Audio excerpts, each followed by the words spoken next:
The king has been humiliated, and what? His fortunes are changing totally. He's what? Being exalted. Yeah. And through a whole series of images about the reversal of fortune, one of which is a barren woman who has children, another of which is a vower who didn't get what he wanted, whose vow is suddenly fulfilled. He pictures this exaltation of the royal figure. And so the editor has put it in here. What did the text originally say? The text originally said that they did obeisance to Yahweh, and Hannah prayed. Yeah.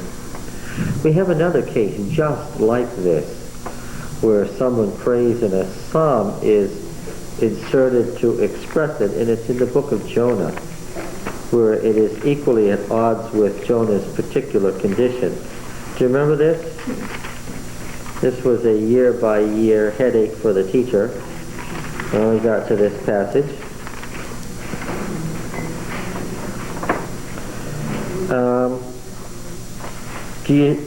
What's Jonah's position at the end of chapter 1? He's in the fish. He's in the fish. I'm so glad you didn't say whale, because it doesn't say whale, does it? He's in the fish. And how long has he been there? 3 days. 3 days and 3 nights. And it says next in verse 10, and Yahweh spoke to the fish, and it vomited out Jonah on the dry land. Right? Mm-hmm. All right. Why did he do that? Because Jonah prayed to Yahweh his God from the belly of the fish. Mm-hmm. And so when he prayed, what did the Lord do? The Lord got him out. And an editor has done what? Has added verse 2. He prayed to the Lord. And what has the editor added? The prayer. Saying the following. I called to Yahweh out of my distress, and he answered me. Out of the belly of Sheol I cried. Can you see how the psalm got where it was? Yeah. Because of the word belly. Where is it? He's in the belly of the fish, and so here's the same word, so what? It goes right in here. Thou didst hear my voice, for thou didst cast me into the deep, into the heart of the seas. How appropriate for Jonah. And the flood was round about me, all thy waves and thy billows passed over me. This is common psalm language, isn't it? In psalm after psalm we see this kind of terminology. Then I said, I'm cast out from thy presence. How shall I again look upon thy holy temple? The psalmist is longing to come into God's presence, into his holy temple. Probably a more immediate concern for Jonah would be not to be digested, but and the psalmist is, the waters closed in over me, the deep was round about me, weeds were wrapped around my head. I went down to the land whose bars closed upon me forever, yet thou didst bring my life up from the pit. It's already happened here. O Yahweh my God. When my soul fainted within me, I remembered Yahweh, and my prayer came to thee into thy holy temple. Those who pay regard to vain idols forsake their true loyalty, but I, with the voice of thanksgiving, will sacrifice to thee. What I have vowed I will pay. Deliverance belongs to Yahweh. And then the vomiting occurs. So how well does this psalm fit in its prose context? Oh, at least as well and maybe a little better than Hannah's song fits its prose context, yeah. We can presume that Jonah spoke some very, very heartfelt words in the belly of the fish, but what? These aren't them. Yes. Well, you have to assume that the person was inspired to think of this song as a footstep. Oh yes, I mean it certainly enriches the book of Jonah that it's there. And it was probably a song even written about Jonah's spirit. I think the psalm that is in Hannah's mouth enriches the story of Hannah. I'm glad it's... Remember, yes, and the standard way of saying you were as good as dead was what? That you hadn't done any of the functions of life for how long? 3 days and 3 nights. Why do I want to keep bringing that up? Because it sets the stage for something later on. In the Canaanite myths, once Baal made the decision to go to the underworld to fight this battle, Take a wild guess. How long did it take to get to the underworld? 3 days and 3 nights. Okay. Now, Jonah.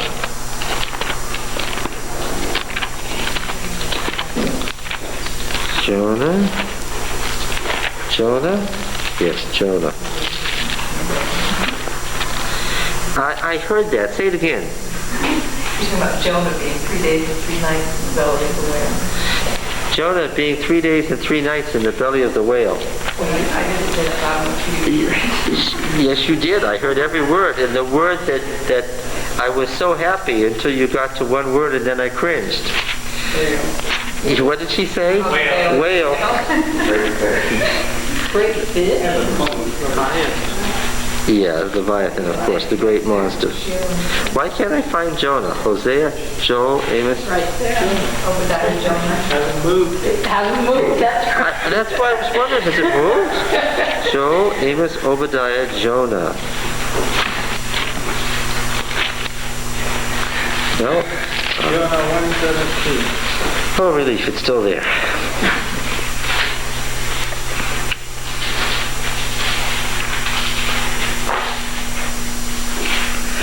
Well, now, Jonah's an interesting book, Pete.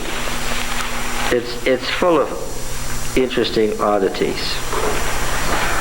The word of Yahweh came to Jonah the son of Amittai, saying, Arise, go to Nineveh, that great city, and cry against it, for their wickedness has come up before me. But Jonah rose to flee to Tarshish from the presence of Yahweh. Well, the author's writing tongue-in-cheek. What does he know and the audience know that Jonah doesn't know? Can't get away from that. Yeah. He went down to Joppa. Now, this went down is a verb that's usually used for what? Going down to Sheol. So he thinks he's going to safety, and he's what? He's headed toward death, yes. So he paid the fare and went on board to go with them to Tarshish, away from the presence of Yahweh. But Yahweh hurled a great tempest upon the sea. There was a mighty storm at sea, so the ship threatened to break up. Yahweh is the God of land and sea, and therefore the God of order and chaos. And this is certainly what? Chaos. The mariners were afraid, and each cried to his God. And they threw the wares that were in the ship into the sea to lighten it for them. Jonah had gone. What? He keeps on going down. He had gone down into the innermost parts of the what? What did it say there? That is, what is that? Verse 5? And it doesn't have the normal word for ship, ania. I don't know if I can find this or not, but we can look for it. Well, the 12 minor prophets would be in the prophetic section, which is the first half, right?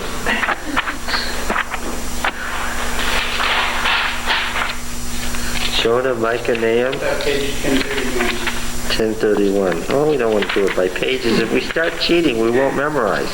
Richard. You don't look in the index, you memorize.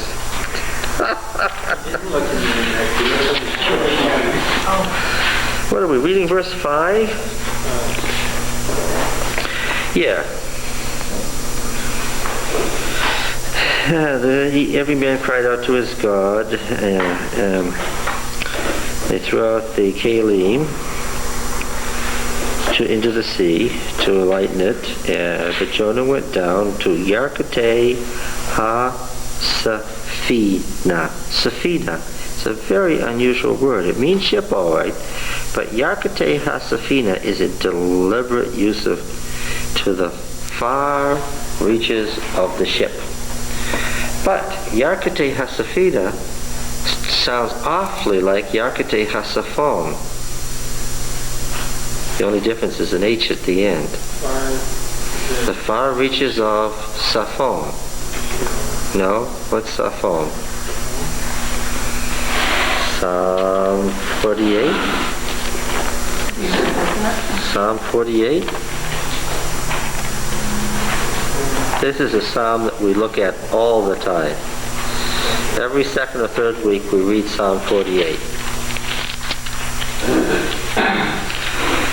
Great is the Lord, and greatly to be praised in the city of our God, on his holy mountain, beautiful in elevation, the joy of all the earth, Mount Zion, in the Yarkate Saphon, in the far reaches of the north.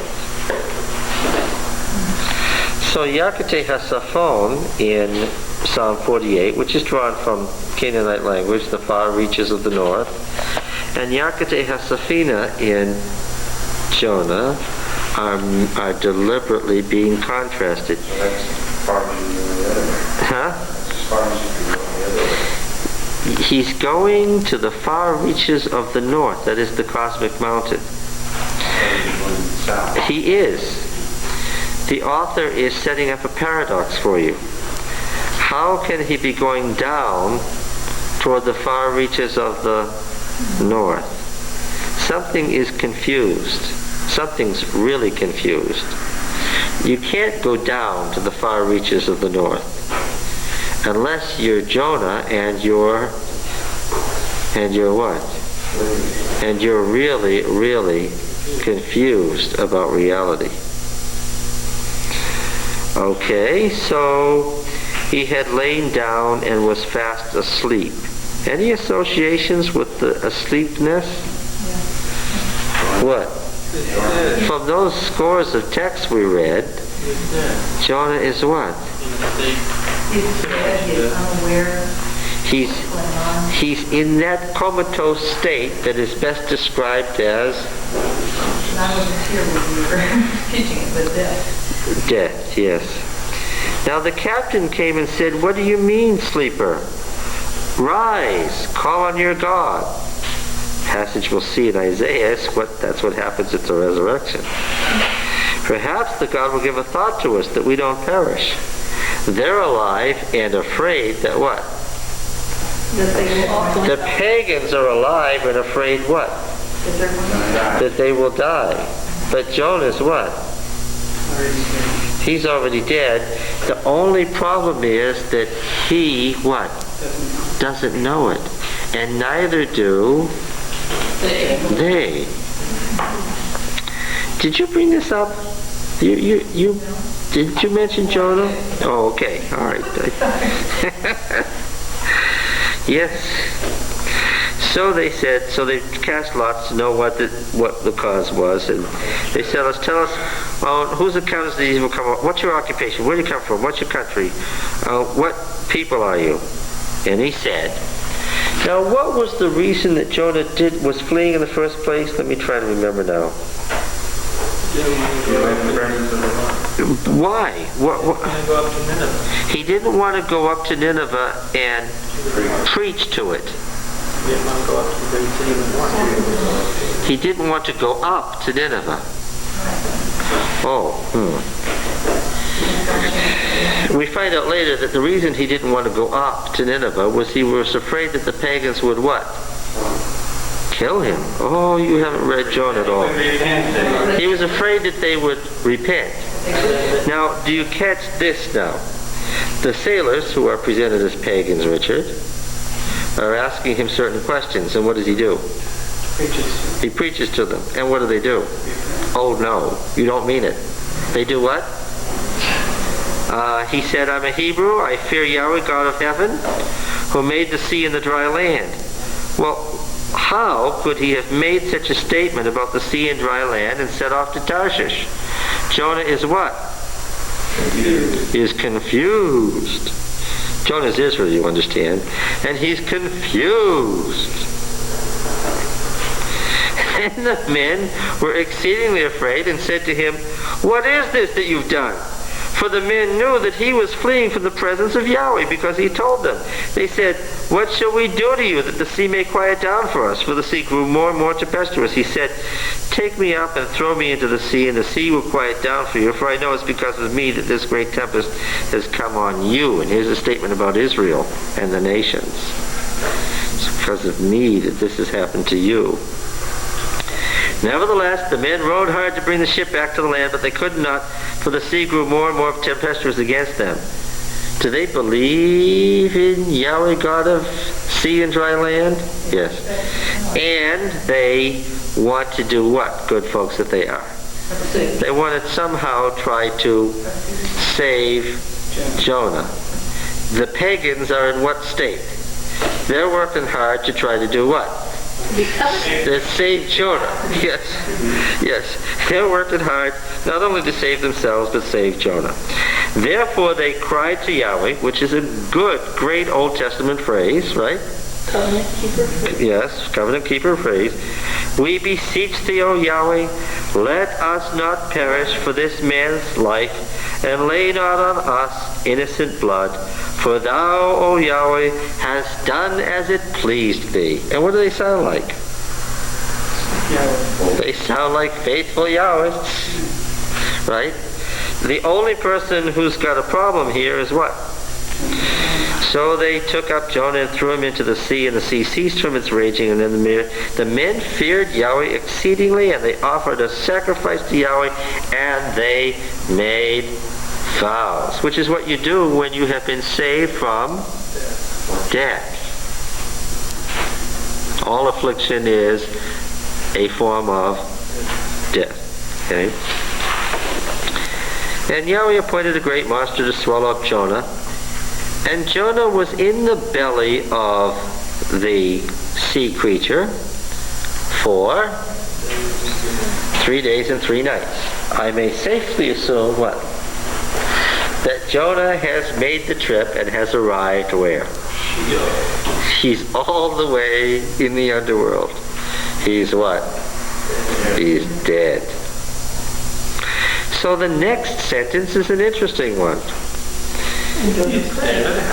Then Jonah prayed to Yahweh his God from the belly of the sea creature, saying, now it's from the belly of the sea creature? Now, by the way, the sea creature is masculine in 117 and feminine in 2:1. Has to be. Because this belly is a what? Is a womb. Did you know that our bodies, the way our bodies are made up with the 7 glands and everything, are just like the cosmos? Mm-hmm. Now, what? Oh no, I'm still in 2:1. I haven't got down to where you are. Do you remember the psalm where the person was being formed in the belly of the earth? Do you remember that when we read the Sheol text? Tell me you remember that. Yes. Ed won't say yes because he wasn't here that day. I'll think, well, maybe you were. Yes, you were. I may have referred to it both times, in fact. Do you remember how the person was fearfully and wonderfully made? Do you remember that text? Psalm 139? Yes, it is. Let's see if we can look at that again. You haven't lost Jonah, have you?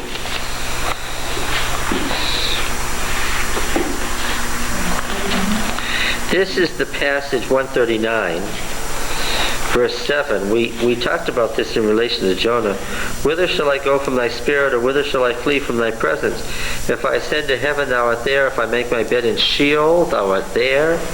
If I take the wings of the morning and dwell in the uttermost part of the sea, even there thy hand shall lead me, and thy right hand shall hold me. If I say, let only darkness cover me, and the light about me be night, even the darkness is not dark to thee. The night is as bright as the day, for darkness is as light with thee.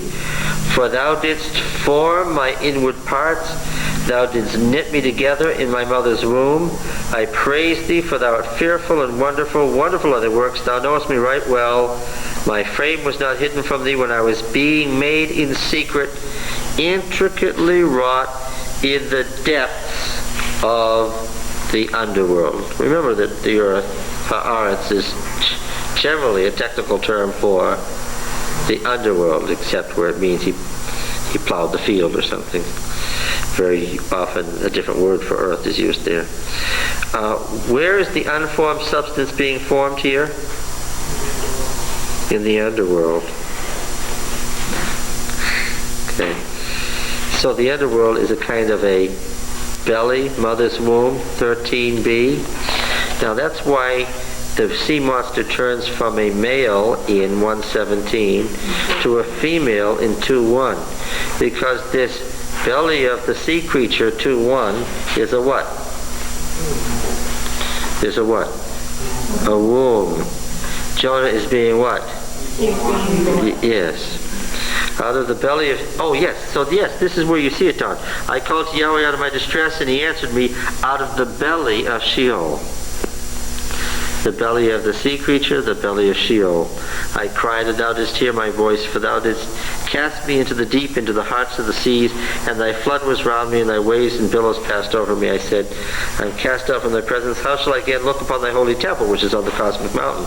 The waters closed in over me. The deep was round about my head. Weaves were wrapped around me at the roots of the mountains. What's at the roots of the mountains? The roots of the mountains go down where? To Sheol, yes. I went down to the land whose bars closed on me forever. Those are gate bars. There's a city. Sheol's a city, right? It's the city of the dead, right? It has gate bars. Yet thou didst bring my life up from the pit. And so forth. Well, deliverance belongs to Yahweh. 3 days and 3 nights, so he's made it all the way to the bottom of the underworld. We would expect that if he's all the way at the bottom of the underworld, Jonah is at the very depths of Sheol. Only the worst people get there, remember? Who were some of the people who went way down to the bottom of Sheol? The Assyrians, as people that come to mind right away. They were really bad, so where did they go? They go down into the depths of the pit at the bottom. I would not expect Jonah to reappear, and that's why 2:10 is an ironic and surprising statement. What happens? Jonah's reborn. Well, Jonah didn't want to do certain things, and he's almost satisfied to get down to the depths of the pit, because what? He can rest. One thing he doesn't have to do is go to Nineveh. And so this is an ironic statement. Yahweh spoke, commanded the sea creature, and it, what? The sea creature is supposed to stay down in the depths. And what does it do? It comes up to vomit Jonah onto what? Dry land. Where does this leave Jonah? In other words, the Israelites didn't do the message, and the people came to them, God sent them to... Do you think that anybody during the exile said Israel's dead? Yes. Israel as Israel is dead. It's over, it's gone, it's done with, forget it. Many of them did. That's why they didn't return. Did anybody in the exile say, it's over? Israel is gone. It's dead. It's finished. We don't have to think about it anymore. We don't have to preach about Yahweh or anything else. That part of what was existed is gone. It's over. Okay? What's the book of Jonah saying? No, it's not over. Oh, no, it isn't. Whether you want to or not, what? They're coming back. Yeah, this makes us think of the resurrection of the dry bones in Ezekiel. The word of Yahweh came to Jonah a second time, saying, and of course they're using Jonah and Nineveh, things in the past, to illustrate what? Things about yes, and so we've already gotten a time sequence for the book of Jonah, haven't we? It's a what? It's a work of what? It's the exilic or late exilic period. Yeah. Arise, go to Nineveh, and proclaim to it the message that I tell you. Now, Nineveh was an exceedingly great city, 3 days' journey in breadth. And now, Nineveh didn't take 3 days to cross, and all the archaeology shows it, and all the critics have said, Nineveh's not big enough to take 3 days to cross, you could cross it in an hour. And what are we telling you? That's all nonsense. Doesn't have anything to do with that. He went down 3 days, now he goes up 3 days. Yes. There's a 3 days journey to come back from the underworld and to begin to preach. Jonah began to go into the city, going a day's journey, and he cried, he's not back yet. He's coming back. Yet 40 days and Nineveh will be overthrown. Now, here's an irony. And the Adventist commentary goes to great lengths to prove that there could have been a time in history when the whole Assyrian Empire repented. And this is the sort of thing that gives you a headache. Why? Is the book of Jonah telling us an historical event about this is a sermon. And the people of Nineveh believed God. They proclaimed a fast and put on sackcloth from the greatest of them to the least of them. Then tidings reached the king of Nineveh. And there's a big argument. Nobody called the emperor of Assyria the king of Nineveh. Yeah, that's true during the Assyrian Empire. But what? This work what? Wasn't written.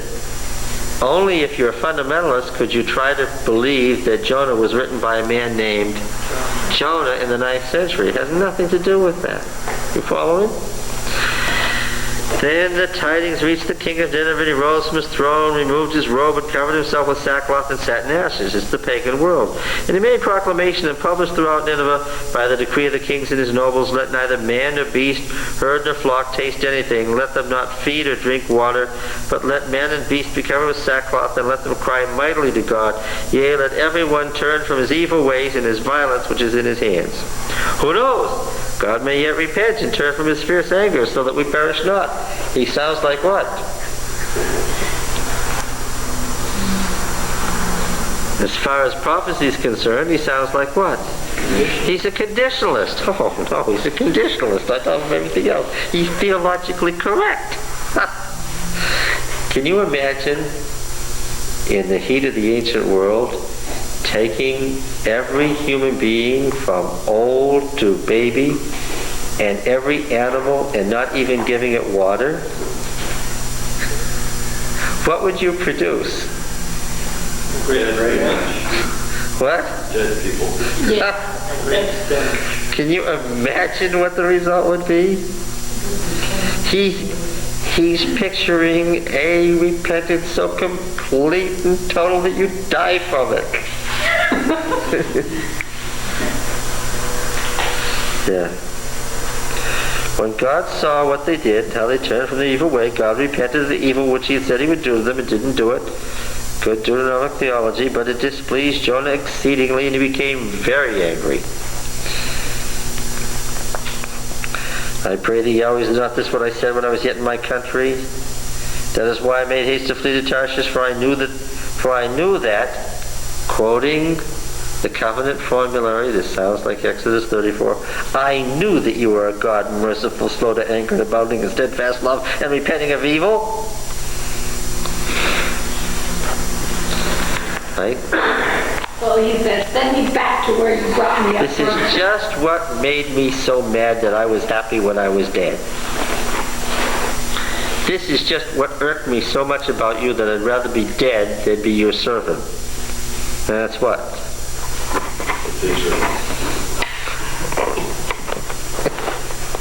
Yeah.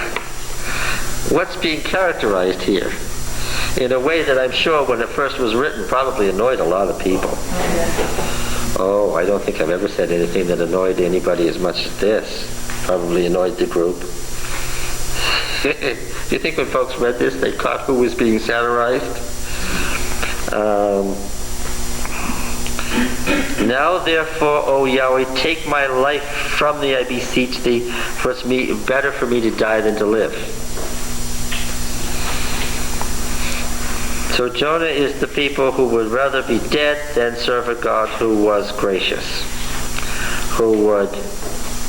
They had a lot of anger toward their pagan overlords, didn't they? And did they see exile as a way of converting their pagan overlords? No. Well, they didn't want to share their religion with anybody. No. Nobody. They just looked down on everybody, and all they wanted was their money. Wanted to sell them everything. They certainly didn't want to convert them. Then Jonah went out of the city and sat on the east side of the city, which is the side of life, and made a booth. Remember the Feast of Booths? Okay, so I get it. This was something that was written for what event? For the Feast of Booths. And he sat under the shade to see what would become of the city. Now you understand that the text has already said what? The author has already said what? Nothing's going to become of the city. What? They repented. So what is his point in sitting in his booth watching Nineveh? Hoping that God will. Maybe that God would, come around to his way of thinking and kill them anyway, because they were pagans. Sounds like fall. And Yahweh Elohim appointed a castor oil plant, Kikion. And there's a lot of word play and stuff in the Hebrew that you can't get here, but that's all right. We're not doing an exegesis. We'll come back to that later. And he made it come up over Nineveh. Yahweh Elohim is the name of Yahweh, the Creator God. Remember the creation story? And he caused all the plants to sprout from the ground. It's creation. It's recreation. Now, just like at the moment of creation when all the plants sprouted in Eden, now this castor oil plant's growing up and making a booth over Jonah. Now Jonah, of course, is happy or unhappy because of the castor oil plant. He's happy because the growth of the castor oil plant indicates God's favor to him, which would indicate in Jonah's mind God's disfavor toward. See, he's got an inverse relationship. Is it clear? If God favors Jonah, he disfavors the pagan world. Yeah. This is the picture that they have of their role. So it might be a shade over his head to save him from his discomfort. So Jonah was exceedingly glad because of the castor oil plant. One good thing about Jonah is he's no Laodicean. What? He's a hot and cold. Yes, he's either hot or cold. Yes, he really gets worked up about things. But when dawn came up the next day, God appointed a worm. Now, again, this word for appoint is like he appointed the great sea monster. It's what God does when he creates things to do a special work, as he appointed Israel. Now he's appointed a worm. And what is God like in the book of Jonah? Yes, God has a great sense of the ironic and the humorous. And if he can't do it any other way, he will joke and cajole his people into what? He uses every means. Yes. So now God appointed a worm. It's the word for that special appointment of God when he sent you on a mission to attack. This is no minor word. To make war on the castor oil plant so that it withered. Now notice that Jonah's world has now devolved to what level? What's really big and important now to Jonah? The castor oil plant and the worm have now become the biggest things in his world. Right? Okay, so you understand that large and small is a big issue in the book of Jonah. And what's the deal? Jonah makes large things small and small things large. Jonah's dead when he should be alive, and alive when he should have been dead, so that it withered. When the sun rose, God appointed. God is on a real mission here, isn't he? Right? He's controlling. Well, he's in control, but what's his mission? What's God doing here? What's his big deal? What does he want to do? Trying to make a point. He wants to make a point to Jonah. And the sun beat on the head of Jonah so that he was faint, and he asked that he might die and said, "It is better for me to die than to live." Yes, we've heard this before. But God said to Jonah, "Do you do well to be angry on account of the castor oil plant?" And he said, "I do well to be angry enough to die." And what do we get? What picture do we get of Jonah? He's pouting. He's really pouting. I think he even stamped his foot. And Yahweh said, "You pity this castor oil plant for which you didn't labor and didn't make it grow, which came into being in a single night and perished in a single night. And shouldn't I pity Nineveh, that great city?" It's the city of the world, the city of mankind, in which there are more than 120,000 persons who don't know their right hand from the left, and also much cattle. What's he saying?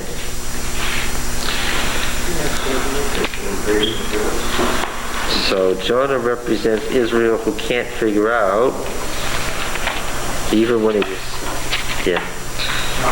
I was wondering in Jonah 4:1, Mr. Jonah was angry.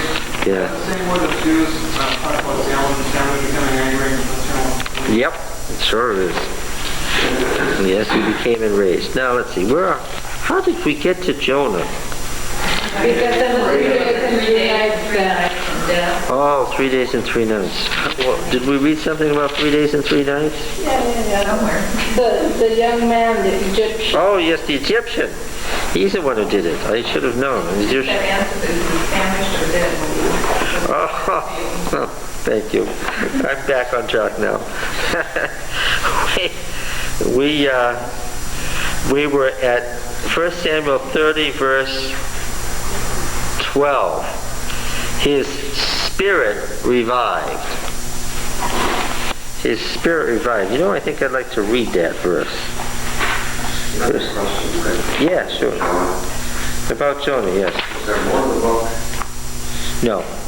It's a very strange, sudden, chop ending. Oh, it is. It's a very abrupt ending.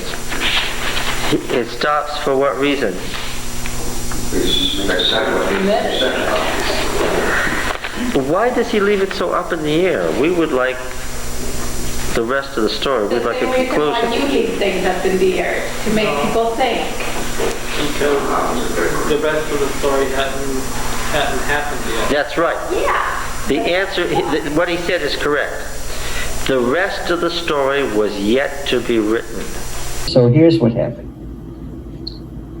Jonah was told, he's a Hebrew prophet, he's told, go over to Nineveh, the capital of the Assyrian Empire, their overlords, the people they hated most. Go over to Nineveh and tell them in 6 weeks, Nineveh, the capital of Assyria, is going to be destroyed.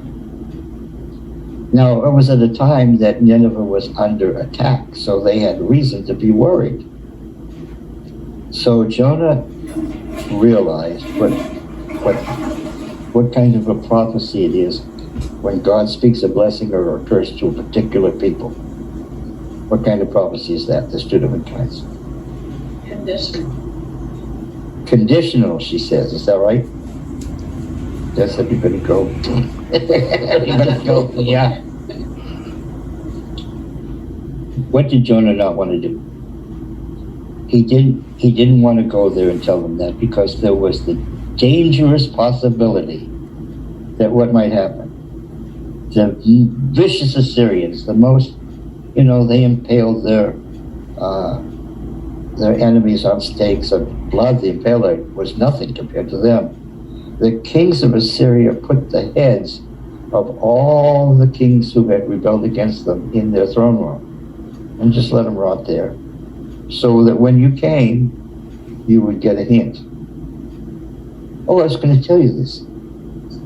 Jehu, you brought up Jehu. We were talking about Jehu, Ray, Judy and I. Jehu, who drove his chariot furiously and killed all of Ahab's descendants and had Jezebel thrown down and dogs ate her up. Jehu was the only person in the Old Testament of whom we have a picture. On Shalmaneser V's black obelisk, you will see Jehu of Israel bowing with his forehead to the ground before Shalmaneser and telling him, we're going to be a faithful vessel. You don't need to worry. There he is, the Hebrew king. And it's a big deal, and it's on the black obelisk because it took the Assyrians 100 years to conquer Israel. So it was a big deal. When the king of Israel says, "You got me," that was a big deal. All right, so Jonah did not want to go to Nineveh, a given. So what did he do? Well, Nineveh from Israel is you go around the Pearl Crescent. It's over there, east. You go up north, and then you go around and you come back over, and you're in modern Iraq, and he had to go east. So what did he do? He went west. He went west. He took a ship to Tarshish, which is in Spain. So he's going to go all the way across the Mediterranean to the gates of Hercules, where they thought just beyond that, what happens? You come to the edge. So then God created a great storm, and they lightened the ship, and nothing could do, and they all going to die. And they cast lots to see why the gods were angry with them, and the lot fell on Jonah. And they said to him, "We're going to die. It's because of you. We've done everything we can to save ourselves. It's because of you. Tell us why the gods are this angry with us." And he had bad news for them. He said, "Well, I'm a Hebrew. I worship the God of heaven." Now, what does that mean, the God of heaven? Up there are what? Up there, at the top, there are what? They're gods. Gods. He's the God of gods. If he's the God of heaven, what is he the God of? Of all the gods. Yeah. And when Daniel spoke to Nebuchadnezzar, he said, "It's not because I'm a wise man. It's nothing in me, but the Most High God told me to tell you what he wanted communicated," right? That doesn't deny the other gods. What is that? I'm here as a messenger of what? The Most High. The Most High God. I represent the highest God. So Jonah was doing the same thing. He said, "I'm a Hebrew. This is bad news," because they had distinguished themselves as claiming they were the worshippers of the high God. And he said, "He is the God of the land and the sea." Right? He's not like a normal God who has a sphere, right? Because everybody believed that the other gods were created by the high God. That's why he was called El, the Father, right? So the news was bad for them. It wasn't the gods that were mad at them. It was what? The Most High God. It was the God, right? He had called the attention of the high God to them, right? And he told them, "Well, it's okay. Throw me into the sea. You can't save me, but you will get back to land. And when you get back to land, offer sacrifices to the high God." Okay? So, this is an illusion in Revelation 10. The angel comes down and he has a message. And the message comes from the little book. It's the same little book. It's Revelation. And he puts his foot on the land of the sea. What does that indicate? It indicates just what Jonah told them. He's the God of every place. You can't be in a place where you can escape him. And what does this being tell John? Come here. This little book was in the hand of the Lamb. I'm going to give it to you. Take hold of it. And do what? Eat it. Eat it. It will be sweet in your mouth, but make your stomach bitter. And John said he did so. And then he was told what this means. You must prophesy again to all the nations.